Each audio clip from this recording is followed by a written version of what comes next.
Oscar, thank you so much. Please stay at the front for a moment. And I'm sure you have some questions.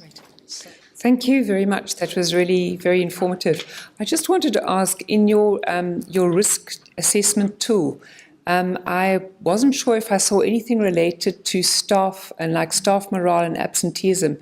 And it concerned me a bit, but maybe it is there. The print is just a bit small. But I was really worried about that because at the end of the day, it comes down to the teacher and the staff in terms of holding everything in the development. And I just wondered where they fit into that picture. They fit into the second one, which speaks about leadership, school government, teachers. So, sorry.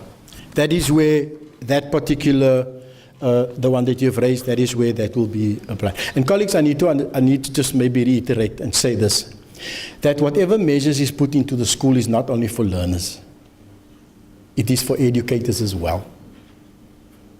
Yes, I know that the law speaks about learners, and the rights of the learners. You have rights. And when you call the Safe Schools call center, you will be told what your rights are. And your right is that the law is on your side. And so please be assured that your well-being is also high on the list. Yeah, well, thanks for the presentation first. I just want to check, maybe I might be coming from a different place. I'll start from your primary objective where you speak about the crime prevention. Where I speak about? Crime prevention. Look, earlier on you spoke about the access control. And it might be similar where I'm working. At some point we do comply to all of these structures that are put in place. But you find most of the time, all those structures consist of teachers who are supposed to be in class. And secondly, those parents who are willing to assist the school during the day are at work. Now I'm trying to give now a picture of an access control. And the caretakers are there to clean, to be somewhere. And you're left now with no one in the gate to assist. I've heard that you spoke about the neighborhood and also the CPF. I think for me at the moment it's still a theory. I haven't seen them where I'm coming from. But to add more, where I'm coming from, most of the burglary are taking place at night. And we've tried to build a relationship between the community and the schools. But we're stuck in a point where people, they want to be stipend in order to have the ownership of the school. We are at the school from 8 up until 4. Once we left, there's no one at the school. And the community members are failing to take up the ownership. And we once initiate so-called, we are asking volunteers that people, they can look after school during night. And I think we stipend them, that was very little. But we were cautioned by this very same department, said no.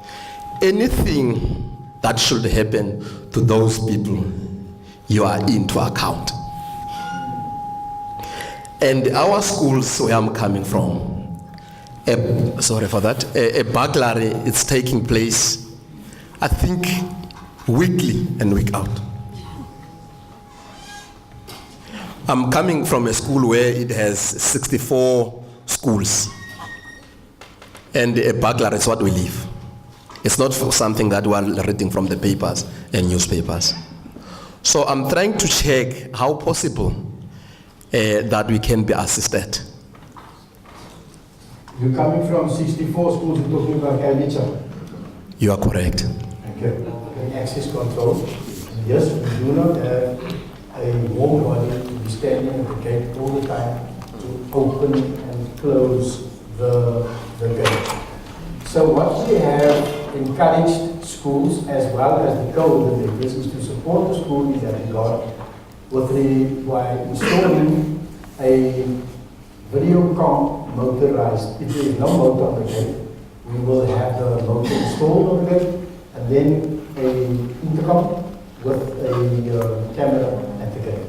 Then there is a monitor that will be in a particular place in the school, determined by either in the office of the principal or where the secretary is. So that is one of the things that you can. However, it is important that that decision is a decision that comes via the school safety committee. It's not just something that we want this now. Everything that is put in place is at school is risk-based, and therefore we need to do the assessments and evaluations in terms of what is happening there.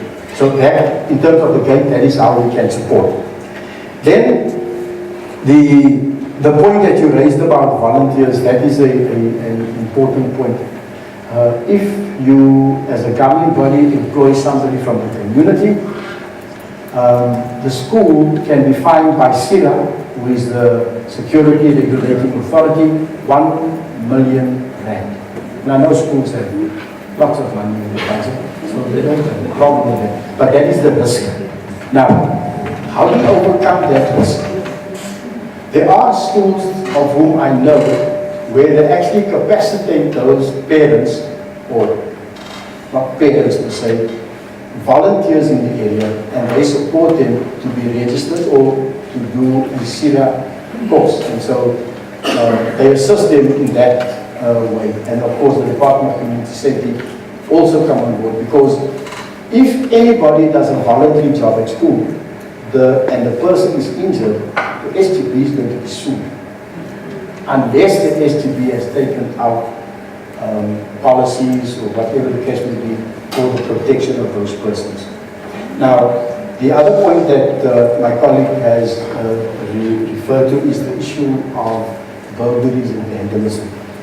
Now, you and I know that the burglaries and vandalism at some of our schools done by the very people that you and I serve. The school at which I was yesterday, the spate of burglaries was committed by 5 learners at the school. And the parent, obviously, not my child. So, what is it that we do have in place? And you need to understand, we have 31 million rand for 1,511 schools. We support all schools, whether you quintile 1 or quintile 5. We support everybody, but obviously on the sliding scale. Because some have and some don't have, and so the need is greater in terms of finance, but we support everybody.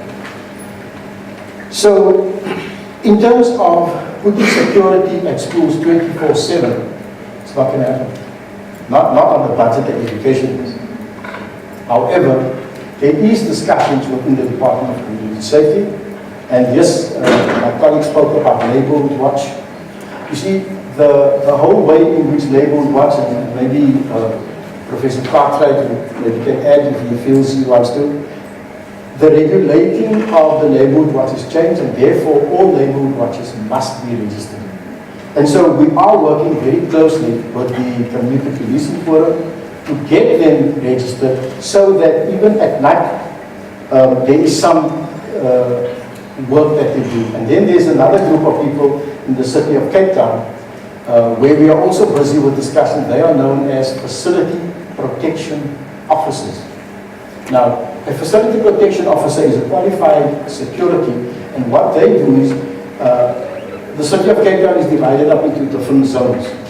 And so they work from 7 o'clock at night up to 4 o'clock in the morning. In other words, they patrol areas. And so in part of the patrolling that they do, they also stop and search, so any person. And so part of what we have done is that we have also included in one particular area where they're going to be testing it, school locations where there are City of Cape Town facilities. And then the other one, which has been delayed a little bit, and that specifically applies to Khayelitsha, We are going to start off with 15 schools that has been identified. And I mentioned the Transport Management Center. Those of you who don't know where that is, it is opposite N1 City. We're at the fire station. There's a disaster management center, traffic, they are all there. So 15 schools as part of the pilot is going to be monitored from the Transport Management Center, because one of the problems that we have with regard to alarm installation, specifically in Khayelitsha, is persons do not want to do duty there because of the high risk in the area, and the armed response don't respond. So the school pays an amount, and so part of trying to address that would be the linking of the schools along to the Transport Management Center. And so in December and January we have installed at some of the schools where there was a problem with that, and that is going to be starting next month. We will be doing that. And then based on that there will possibly be some rollout to other of the schools in Khayelitsha, but also in the other areas with the same challenges. It's the first time I'm exposed to this information. And I'm concerned about that because because in the City Bowl we regard it as being low risk. Now that suddenly incidents are happening in the City Bowl and being reported, now we are being identified as being medium risk and so on, and those things are being addressed. My concern is that the comprehensive presentation that you've done, we from Central, I don't think it's ever been done at Central to any of the schools. Perhaps it has, perhaps I missed it. That's my first concern. The second concern is that when we attend meetings with the Safe Schools coordinators, they speak about procedures we need to follow as though we are supposed to know them. And we picked that up this morning. So the reason given to us is always that schools are given attention based on how high the level of risk is. And my concern is that, we could have prevented schools in the City Bowl getting to the stage had we been properly educated, properly trained before the time. Prevention is always better than cure. I understand the budgetary constraints. If this picture had been given to us in the City Bowl 5 years ago, we wouldn't be where we are now. I'm putting it as bluntly as I can without wanting to embarrass a person. Yeah. To tell you that these procedures have been in place since 2003. There are some that has been added, new ones. I was a safety officer at my school, and so a lot of the stuff from school level, you know them. And I take note of the fact that some of these things have not been shared with you. I will make a point of ensuring, speaking with the Safe Schools coordinator, so that at least we do that. Then the procedures that you are talking about, in as much as the school is not governed by the PFMA, I am governed by the PFMA. In other words, I need to account for every cent of the 51 million rand that is spent. And so the procedures that is spoken about is the fact, obviously, that you need to have a safety committee where the decisions are made, there are invoices, quotations, SAR certificates, and all of those kind of things.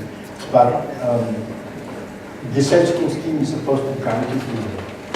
I can also say that it's in the process is a transversal procurement policy that has been passed that is going to make it a little bit easier. But I will speak to the guys to give you support in that regard. So even if you are in the center, I think just one point, I just raise the point about the issue of risk classification. Previously, every school in Menenberg was regarded as high risk. It's not. The whole of Menenberg is not high risk. There's only 5 schools in Menenberg, in a 1 kilometer area, and that's the opposite Jooste Hospital. So with this new method that we're going to be using, a school's risk classification will be determined by the outcome of the 4 pillars. So 2 schools can be right next to each other, and the one can be low, the one can be medium, and the other can be high. Because it will be determined by the risk identification at your school, so that you are not adversely impacted by support being received or not received. Thank you, sir, and good afternoon to all. Well, I don't disagree with you. Your presentation was quite helpful and enlightening. However, though, the disappointment, as I think the latter speaker mentioned, in terms of your budget constraints, it's very disappointing to see that the amount of money that's being spent and allocated for basic education in terms of, safety and security, that we do not actually kind of live up, or these kind of things don't really materialize, because I think we should look at when we take a higher or a tertiary education system, for example, colleges and universities, these people have like 24/7 securities, etc. And then my question would be, why can't we have these kind of systems at basic education institutions, your primary and high schools, for example? And we also have to look at, since we are going to be moving with the times, schools will be getting computer labs and all these things. Gauteng province, place called Sakane, there was 50 tablets or something stolen in that area. So government will be allocating tablets and computer labs and constructing them in the future.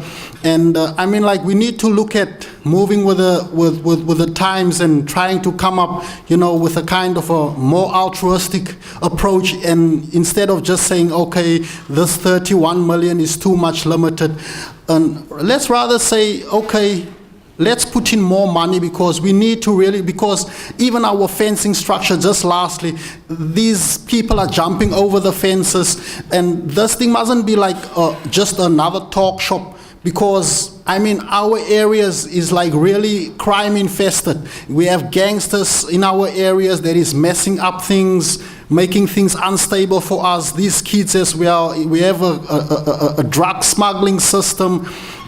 Kids are still selling cigarettes at school. They still come to school with knives and stuff. So this whole kind of operation, it's still continuing.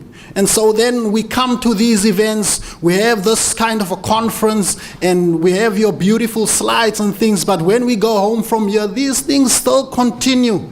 That is what is so disappointing. So more money put in place. Let's look at some kind of a technology, because, just lastly, this thing of your automatic gate system and things, these things is not going to work. We need to look at putting physical people there. Either we hire securities, give out tenders to them, pay these people, or put police there or security companies there and armed people there to guard these places 365 days a year. Let me park there. Thank you. Sir, your point is taken. I need to remind us, and I think that was part of the thread in the presentation. It's not just about the education department. It's about whole of society that needs to be part of it. I also mentioned about the provincial joints, where we have 13 government departments. There's a political, and I don't want to go there, but this is where I need to say. In 2008, 2009, we developed, with the late Nariman Khan, an interprovincial school safety strategy. Each one of the 13 government departments has a mandated role to play in terms of school safety. So we are going to be going in that direction again, where we are going to be taking that back to the HODs so that they will identify in terms of the three-pronged strategy, because that plan speaks to the strategy that we have. So in each one of those three prongs, there is something that health has a responsibility for, that local government has a responsibility for, that correctional services has a responsibility for. And so that discussion will take place. Now, I also need to say that not everything that we need to put into our schools to manage safety and security needs money. There are some things that we don't need money for. We don't always need the money. Then I also need you to understand that the school governing body, with a subcommittee of the school safety committee, if properly constituted, needs to be representative of that society. Which means we need to include our business.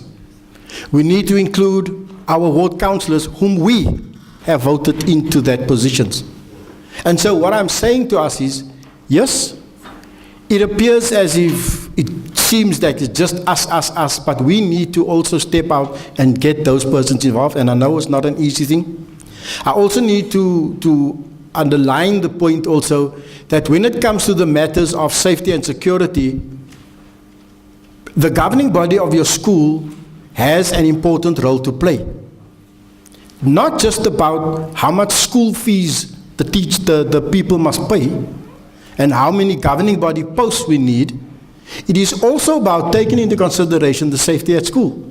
And so the new norms and standards, and yes, we can make a noise about the norms and standards, clearly identifies now 20% needs to be used for safety and security, which previously was not done. And then we also have a directorate infrastructure. And we have other directorates who also support. So if and when we as education, as Safe Schools, is contacted through the Safe Schools call center or which other way, we will ensure that a conversation will take place with the necessary persons to support the school. We will not do everything overnight, but we will do something to show you that at least there is movement going forward. Thank you, sir.